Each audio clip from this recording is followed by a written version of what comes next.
मुझे मिलने का समय दिया। करीब करीब 20-25 मिनट तक हम लोग आपसी वार्ता किया और सबसे पहले बात यही थी कि सर, हम महागठबंधन में थे, आपके कथनानुसार हम आ गए एनडीए में, और एनडीए में आए हैं उसके बाद ये पहली मुलाकात है, शिष्टाचार मुलाकात इसको माना जाए। सर, हम आपका सिर्फ दर्शन करने के लिए आए हैं और कोई काम की बात नहीं करने आए हैं। लेकिन एक बात ज़रूर कहना चाहते हैं कि अब समय बहुत कम है, हमको जहाँ बन रहा है वहाँ हम अपना शक्ति के अनुसार काम कर रहे हैं। हम गया में सबसे पहले किया, उसके बाद पूर्णिया में किया, उसके बाद मुंगेर में किया, उसके बाद अभी जमुई में किया। अगला पड़ाव हमारा औरंगाबाद, जहानाबाद, दरभंगा और फारबिसगंज है। तो हम अकेले जो कर रहे हैं, ऐसा कहीं लगता है कि हम क्यों अकेले कर रहे हैं जब हम एनडीए में हैं। तो इसमें एनडीए के पार्टनर लोगों का भी सहयोग रहना चाहिए, उपस्थिति रहना चाहिए, नहीं तो समाज में दूसरा मैसेज आ रहा है। इस पर बहुत उन्होंने तवज्जो दिया और कहा कि एकदम ठीक कहते हैं आप मानी जी, हम लोगों को सम्मिलित प्रयास करना चाहिए। और इसके लिए दशहरा के बाद हम लोग सब पटना में आते हैं। कौन बास तो बोले कि ये बास भी चलने वाला है, हम लोग गांव में, ज़िला में भी जाके रुकेंगे। उसी समय हम लोग सब पार्टनर एक हो करके अपना कार्यक्रम करेंगे। तो हम कहा कि बड़ी अच्छी बात है। तो कहने का मतलब कि दशहरा के पहले जैसे हम लोग चल रहे हैं वैसे ही चलेंगे। दशहरा के बाद प्राइम मिनिस्टर का भी एक प्रोग्राम बनना है वहाँ, तो वो सब की तैयारी। और ये जो अब न उन लोगों का एक बास, कल्पवास या वर्षावास की बात चल रही है, वो भी होगा और हम लोग साथ साथ काम करेंगे। तो पहली बात तो ये हो गई।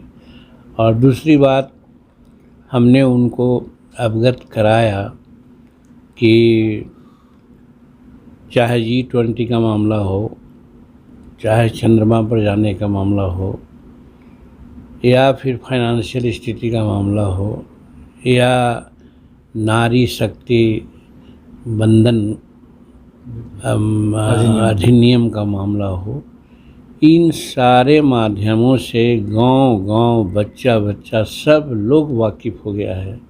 और सब इसके लिए नरेंद्र मोदी जी और आपको भूरी प्रशंसा लोग कर रहे हैं। तो चूँकि हम गांव घर में रहते हैं, इसलिए गांव घर की बात आपको कहने आए हैं। आपको बड़े आदमी मिलते होंगे, बोलते होंगे, लेकिन हम एकदम सतह की बात करते हैं। जैसे अब जमुई में हमने बात किया, 10,000 आदमी था, तो 10,000 आदमी में कोई बड़ा आदमी नहीं था, ये 2-4 10 छोड़ करके बाकी सब शेड्यूल कास्ट के लोग थे और सब इन बातों पर खूब ताली बजाया। तो इसका मतलब जन समर्थन है, अच्छा काम आप लोगों ने किया है, ये भी उनको बताया।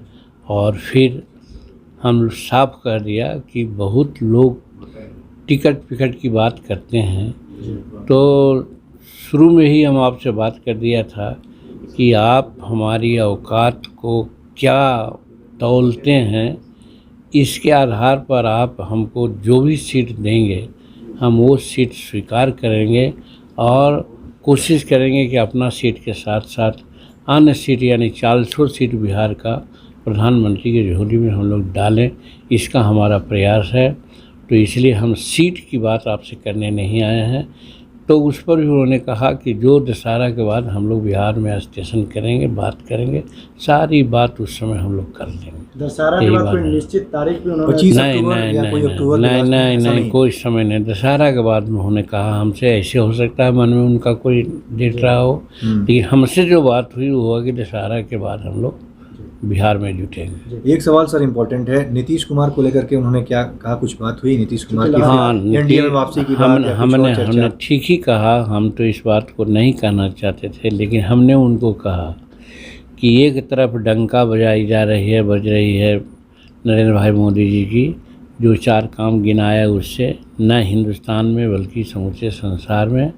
और दूसरे तरफ घमंडिया पार्टी के लोग आपसे में लड़ रहे हैं। अभी 4 दिन पहले ललन सिंह और अशोक चौधरी की लड़ाई बहुत माने रख रही है और मुख्यमंत्री नीतीश कुमार के सामने लड़ाई शुरू हुई और लड़ाई शांत करने के बजाय नीतीश कुमार बाहर निकल गए, चले गए, नहीं कुछ बोले। इस पर उन्होंने बड़ी हंसी की कि हाँ ये मालूम हुआ है कि इस तरह के है। तो हम कहा कि इससे साबित होता है कि घमंडिया गठबंधन अब रहा नहीं, सब अपने अपने धुन पर हैं और चुनाव में सब एक साथ नहीं लड़ करके अलग अलग लड़ेंगे और हमारा एनडीए सशक्त रूप में अपने साथ लड़ करके आगे सबसे बढ़ करके आवेगी। सर, आपने पहले भी कहा कि जब आप एनडीए में आए नीतीश कुमार की भी वापसी संभव है, अगर आते हैं तो स्वागत करेंगे। इस पर कुछ बात हुई अमित शाह जी से? नहीं, इस पर कोई बात नहीं हम लोग की, इस पर कोई संबंधी बात नहीं उन्होंने की। कोई आश्वासन नहीं दिया कि अब उनकी वापसी एनडीए में संभव नहीं है। ये बातें जब नहीं हुई तो आश्वासन का क्या मामला है।